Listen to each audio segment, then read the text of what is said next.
Whenever there is talk about light, talk about color, talk about texture, Jayaram will give wonderful. I don't think I have never heard anything like that in my life. Because he masters light. He knows light for more than half a century, very close. He can manipulate light now because digital.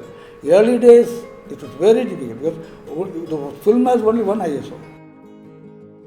So many things were very difficult for him, but still, his lighting sense is amazing. It goes much above any meter. And another thing is, his lighting will give you a feel of a painting.